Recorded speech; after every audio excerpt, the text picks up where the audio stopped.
दोस्तों, जो कहानी मैं आपको सुनाने जा रहा हूँ, ये कहानी आपको एमएलएम इंडस्ट्री में आगे बढ़ने में बहुत ज़्यादा मदद करने वाली है। तो इस कहानी को एंड तक बड़े ही गौर से सुनिएगा और अगर पसंद आए, तो इस कहानी को अपने डाउनलाइन के साथ भी ज़रूर शेयर करिएगा। एक बार एक बहुत बड़ा नेता एक साधु के छोटे से आश्रम में गया। उसने साधु के बारे में बहुत सुना था, तो उसके मन में आया कि मैं एक बार जा कर के देखता हूँ कि लोग उसकी इतनी तारीफ़ क्यों करते हैं।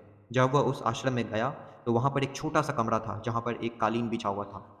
वहाँ पर कुछ लोग नीचे बैठे हुए थे और साधु जी सामने बैठे हुए थे। कुछ सवाल-जवाब चल रहा था। वह नेता उस आश्रम में आया और उस नेता के साथ में 4 बॉडीगार्ड भी थे और उसकी ये आदत थी कि वो जहाँ भी जाता था, वहाँ लोग उसकी जगह खड़े हो जाते थे और उसकी तरफ देखते थे, हाथ जोड़ते थे और सर झुकाते थे। लेकिन यहाँ पर ऐसा कुछ भी नहीं हुआ। साधु व्यस्त होने के कारण उसकी तरफ देखा तक नहीं। तभी नेता को लगा कि यह मेरी बेइज़्ज़ती है और वह इस बात से गुस्सा हो गया।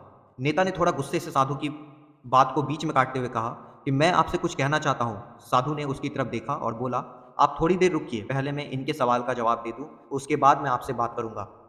तब तक आप अगर चाहें तो बैठ सकते हैं। बस साधु का इतना कहने की ही देरी थी। नेता का चेहरा गुस्से से लाल हो गया और फिर उसने अपना सारा गुस्सा उस साधु पर निकाल दिया। अभी वह नेता बहुत तमीज़ से आप करके बात कर रहा था, लेकिन अब वह तू-तड़ाक पर उतर आया। नेता ने उस साधु को कहा, तुझे पता भी है मैं कौन हूँ और तू किससे बात कर रहा है? साधु ने उसकी तरफ देखा और कहा, मुझे इससे कोई फ़र्क नहीं पड़ता कि आप कौन हैं, लेकिन आप जो कोई भी हैं, अगर आप चाहते हैं कि मैं आपके सवाल का जवाब दूँ या आपसे बात करूँ, तो आपको कुछ देर रुकना होगा। और साधु की ये कहते ही नेता गुस्से से पागल हो गया और वो वहीं सबके सामने चीखने-चिल्लाने लगा। अब मैं तुझे तेरी असली औकात दिखाऊँगा। तूने मुझसे पंगा लेकर ठीक नहीं किया। तुझे पता भी है मैं तेरे बारे में क्या सोचता हूँ? साधु ने फिर से नेता की तरफ देखा और बड़े ही प्रेम से कहा कि मुझे इससे भी कोई फ़र्क नहीं पड़ता कि आप मेरे बारे में क्या सोचते हैं। आप जो चाहें वह मेरे बारे में सोच सकते हैं।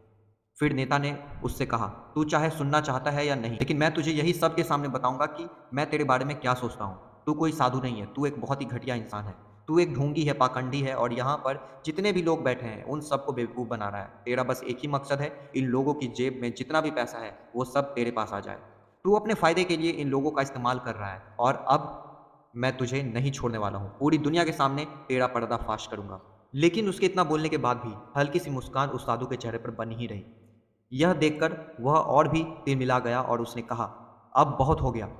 अब मैं यहाँ 1 मिनट नहीं रुकने वाला, लेकिन अभी भी तेरे पास मौका है। अगर तू मुझसे माफ़ी माँगना चाहता है, मुझे कुछ कहना चाहता है, तो कह दे। इतना सब होने के बाद भी साधु के चेहरे पर एक मुस्कान थी और वह बिल्कुल शांत था और फिर उसने अपनी आँखें बंद करी और फिर साधु ने अपनी आँखें खोली, हाथ जोड़े और कहा, मुझे आपसे कोई गिला-शिकवा नहीं है। आपके लिए मेरे मन में कोई भी गलत ख़्याल नहीं है। जो भी मेरे बारे में आपने कहा, वह आपकी अपनी सोच थी और मुझे आप में कोई भी बुराई नहीं नज़र आती है। मुझे आप बहुत ही भले इंसान लग रहे हैं और साधु के इतना कहते ही नेताजी का दिमाग 7वें आसमान पर पहुँच गया।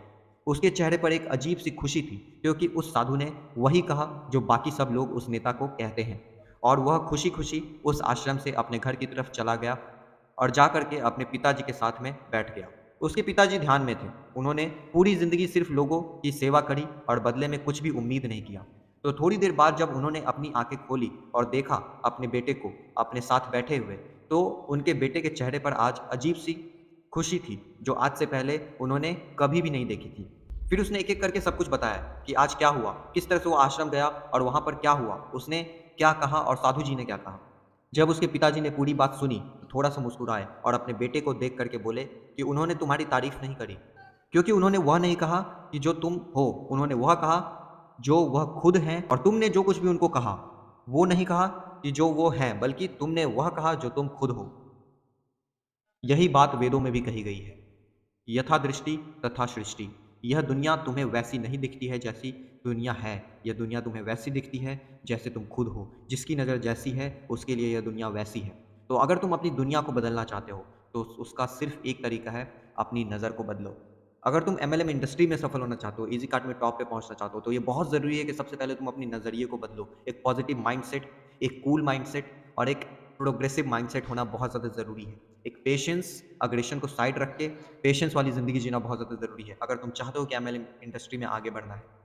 हर किसी के साथ पोलाइटली बिहेव करना बहुत ज़्यादा ज़रूरी है, अपने नज़रिए को बदलना बहुत ज़्यादा ज़रूरी है, अगर तुम्हें एमएलएम इंडस्ट्री में ग्रो करना है। तो दोस्तों, ये थी हमारी आज की ऑडियो। अगर ये ऑडियो आपको पसंद आई तो अपने डाउनलाइन के साथ शेयर करें, अपनी फैमिली में उनके साथ शेयर करें जिन्हें आप लाइफ में ग्रो करते हुए देखना चाहते हो। तो हम कल फिर मिलेंगे एक नए ऑडियो के साथ, तब तक अपना ध्यान रखें।